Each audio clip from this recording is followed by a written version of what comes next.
जय हिंद। नमस्कार आप सबका। आज के वीडियो में बात करेंगे CBCS UG semester 4 major paper zoology के छठे पेपर के बारे में। मेजर पेपर जिनका भी जूलॉजी है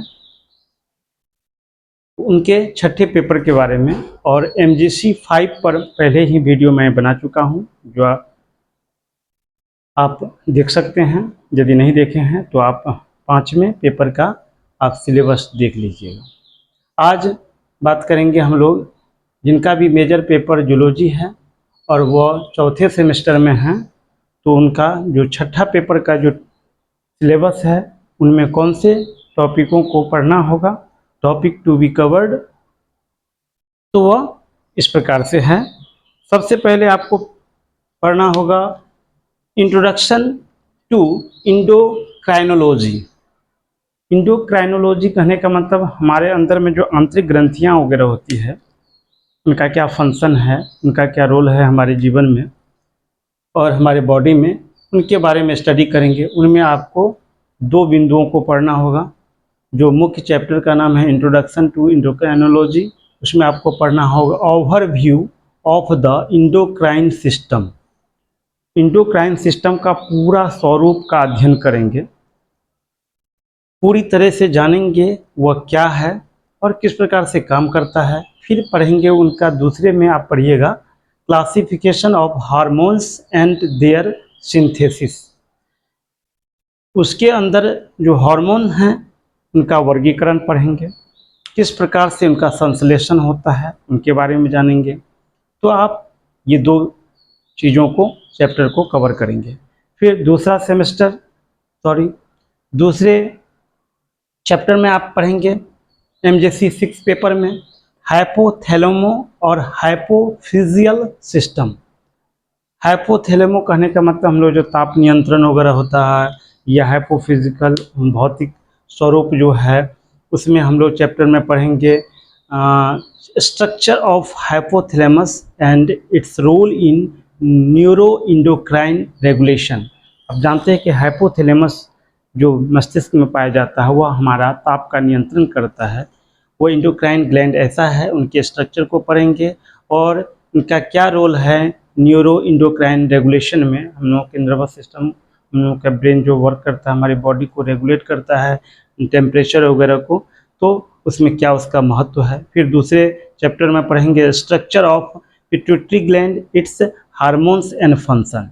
उसी प्रकार अगले इंडोक्राइन ग्लैंड में पढ़ेंगे हम लोग पिट्यूटरी, जिसको पीयूष ग्रंथि भी कहा जाता है, द मास्टर ग्रंथि जो है इसे मास्टर ग्रंथि भी कहा जाता है। तो पिट्यूटरी ग्लैंड, इट्स हार्मोन और उनके अंदर में पाए जाने वाले हार्मोन और उनका क्या कार्य है इनके बारे में जानेंगे। आप तीसरे चैप्टर में पढ़ेंगे hormonal dysfunctions associated with pituitary gland. Pituitary gland के से निकलने वाले जो हार्मोनल एक्टिविटी है उनके बारे में जानेंगे, क्या वह किस चीज़ों को वह सहायता प्रदान करता है। और तीसरे टॉपिक को आप कवर करेंगे peripheral endocrine gland. Peripheral endocrine gland के अंदर में पढ़ेंगे आप functional histology, hormones and function of thyroid, parathyroid, adrenal gland, isolate of Langerhans and gonads. तो इनमें बहुत सारे जो इनके अंदर पाए जाने वाले इंडोक्राइन ग्लैंड हैं उनका एक एक चीज़ का हम लोग टॉपिक को कवर करेंगे, स्टडी करेंगे। थायराइड जानते हैं गले में जो है हम लोग का जो आयोडीन सेक्रेट करता है, जो घेघा रोगों से बचाता है हम लोगों को, और भी इनका कार्य है।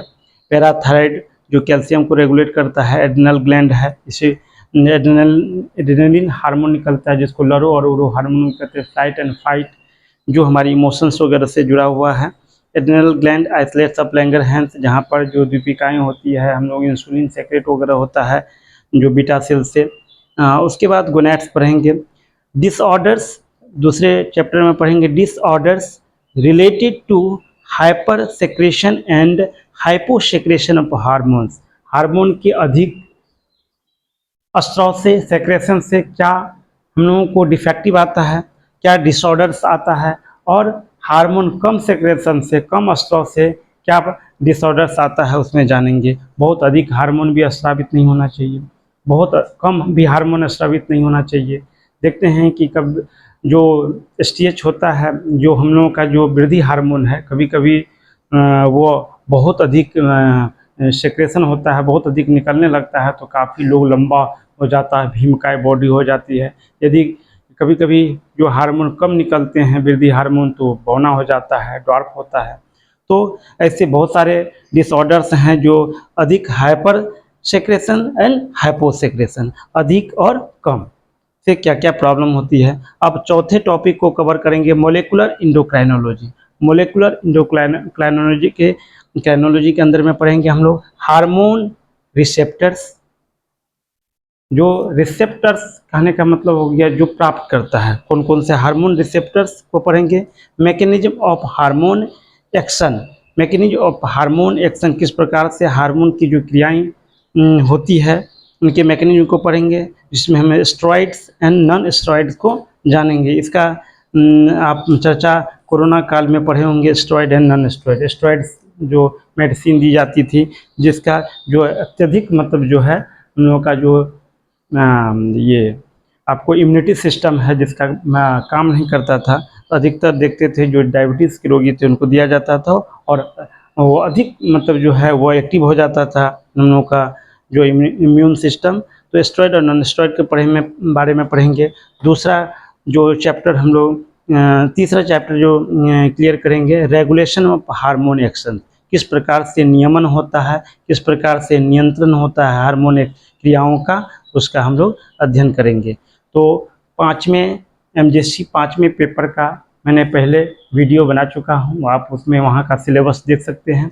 और ये चौथे सेमेस्टर के अंतर्गत MJC मेजर पेपर का छठा जो चैप्टर है, छठे पेपर है, उनका जो है सिलेबस ये मैंने आपको अभी अभी बताया है और इनको लिख भी दिया है। आप जूम करके इनसे आप अपना कॉपी में नोट कर लीजिए, और आने वाले एग्जामिनेशनों में इसी से आपका प्रश्न रहेगा, जो बहुत जल्दी ही आपका जो है चौथे सेमेस्टर का एग्ज़ाम होने जा रहा है।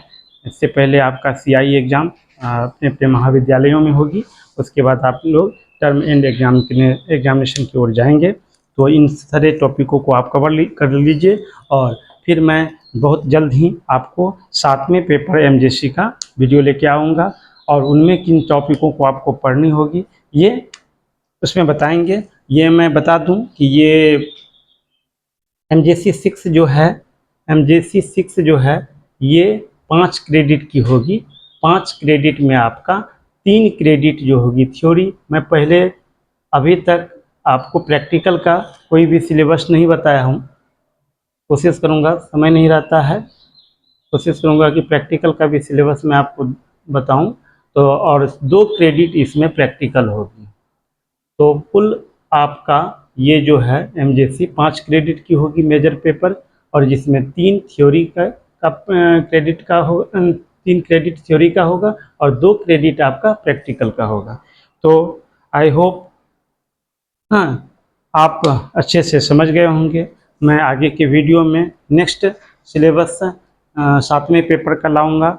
तब तक आप लोग पढ़ते रहिए और अपने अपने समय को आप प्रबंधन कीजिए, और अपनी दिशाओं को एक नए तरंग उमंग के साथ आगे बढ़िए, और अपनी अपनी जो लक्ष्य है उनको हासिल कीजिए। तब तक मैं फिर से आपको रिक्वेस्ट करूंगा कि मेरे इस चैनल को सब्सक्राइब कर लीजिए, लाइक कीजिए, अधिक से अधिक शेयर कीजिए। सब्सक्राइब करने के लिए चैनल आप करेंगे तो यूट्यूब पर जाकर आप @VIKSHROY-15 जैसे ही डालेंगे तो संकल्प चैनल आएगा, उनको आप सब्सक्राइब कर लीजिएगा, ऑल नोटिफिकेशन पर क्लिक कर लीजिएगा, और अधिक से अधिक शेयर भी कीजिएगा, और आप अपना समर्थन दीजिएगा, प्यार दीजिएगा, और अधिक से अधिक वीडियो पहुँचे हमारे जो लोकल एरिया के छात्र छात्राएँ हैं जिनको वो सहूलियत हो पढ़ने में। तब तक के लिए आपको बहुत बहुत धन्यवाद।